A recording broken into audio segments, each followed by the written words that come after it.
Welcome back to our YouTube channel. This episode we want to be going into what I think is an area that people just don't do properly. And if you're trying to like stack your points up in terms of like making sure you're nailing every single part of your prep, trust me, you'll be getting way ahead of the crowd if you actually listen to this video and do what we say. So we want to go into skin prep. It's such an underrated part, I think. Yeah, like it makes such a difference on stage when your tan is flawless because it shows off everything to its best, whereas it's just like it's such an easy thing you can fix and make right, but it stands out so much if you don't bother. 1,000,000%, and both for females and males as well. Like I've tanned at shows, I have judged at shows, and I can see it both when I'm tanning someone and when I'm judging them. I can see, God, they just, it pops, the tan pops, everything, their whole physique just comes alive.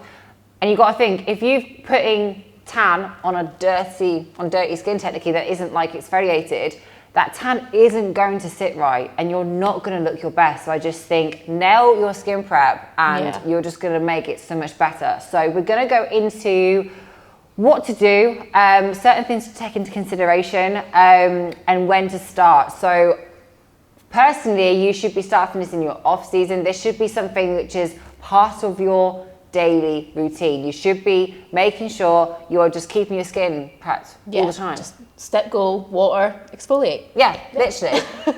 So say for example, you are watching this and you're, I don't know, 4 weeks out, 6 weeks out. If you are X weeks out and you haven't started your skin prep, when to start is now. Like seriously, get into the routine of it, because I think that makes a massive, massive difference. Yeah, just like if you put that tan on any kind of dry skin, you got to remember when you're prepping, if your food is low, and like especially if you're like dehydrating or anything into a show, your skin's going to be dry if you've not exfoliated and moisturized it, and that tan is not going to sit well. So making sure you start it as far as possible, and just making it your routine in off season so that when you're exhausted at the end of prep, it's not more of an effort, it's just something that you do. Yeah, another consideration as well, you've just briefly touched on that, is when you are in a prep, you might be showering a lot more because you're doing a cardio session and you're doing your gym session. You're basically like affecting your skin on quite a lot of different levels. Your skin's going to be potentially a bit more sensitive. So if you're not starting that exfoliation process, what might happen is that your skin might get a little bit more like sensitive when you do start the exfoliation, if you leave it a little bit too late.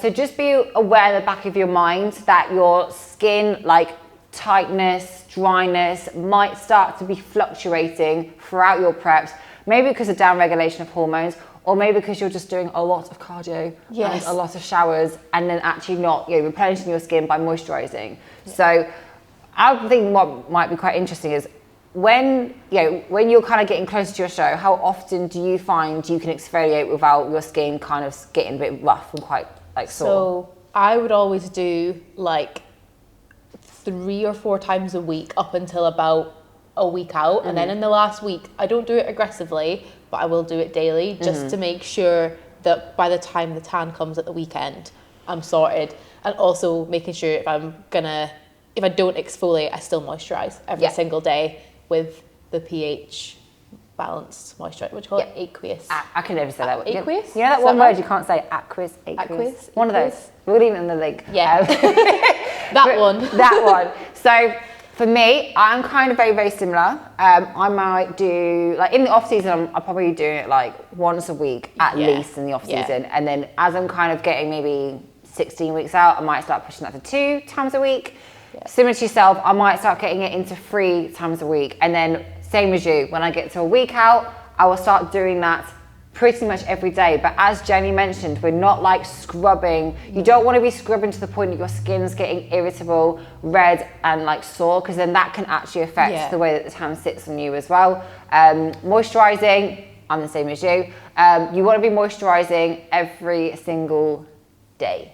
And also what I found with tanning and even judging, and it's a very, very tiny detail, but when you're exfoliating, I always see people forgetting parts that they don't really think of. So like their neck, their ear, the back of their neck. Say for example, if you're doing a standard bikini style posing, you've got to move your whole hair. Yeah, and you've got a little rough patch. You know what? Barbell squats. or any Yeah. Smith machine squats, they make a little ridge on your back. So you got to exfoliate that off. That's so true, man. I didn't even think of that because I haven't done a barbell squat for I know. But that's so, so true though. Yeah. So it's thinking about all those little areas that you might, in a normal world, just kind of like bypass them, but you really need to make sure you're exfoliating like everywhere, even like this part of like the armpits, like the back of your ankles, your back of your knees. So the way I see it, if you're struggling with this, it's calorie burning because you're moving more. Yeah. Okay, like that's what's got to keep you going. But yeah, just making sure you're exfoliating everywhere. We use something which is called Pro Tan Get Buffed. Pretty much most federations, I would say, are happy for you to use Pro Tan. And ideally, you want to be using the Get Buff because it works best with the Pro Tan base coat and the Pro Tan top coat. You can also use it like all year round, which is just like amazing. Also as well, we have the Deluxe back exfoliator. I should have brought it with me, but hopefully Jake can put something. But I actually used to have the exfoliating gloves on the website, but I just found they weren't hitting the spot like that. Back thing is amazing. Yeah. Also, just like scratch your back. Like, if like not even just for exfoliating purposes, it's just satisfying when you're in the shower. So it's also like charcoal based as well, which is like pH friendly. So it's like what I describe as like the best sandpaper feel, because it really just digs deep. It's like tough, but you can be light with it, or you can give it a bit more pressure. 100%. So Get Buffed, Aqueous Cream, Deluxe Back Exfoliator. Make sure you are exfoliating all the time, basically, when you are like a week out. And just everywhere. Also shower gel, you want to be using like a pH friendly shower gel. So when I say that, I mean something which has not that many fragrances, not that many colorings. So something like Sanex, Simple, that is kind of like where I go to pretty much. If it smells good, it's probably not gonna work. That's actually so true, isn't it? Is there anything else you think we've missed? Deodorant. Oh yeah, so with deodorant as well, like you don't want to be using the same thing again. Excess fragrances, anything which is like just too much basically. To be honest, just like if you're getting your tan, say your show's a Saturday and you're getting your tan on the Friday, just smell on the Friday. You're just a day without deodorant, you'll live. But you don't want green armpits because you put your deodorant on. It's just not a vibe. No, it's just not a vibe. So yeah, that is basically the main things you need to be considering. If you're in off season, just start making a habit out of it. Like your skin will feel so much better, and you'll feel so much better as well from like a self-care point of view.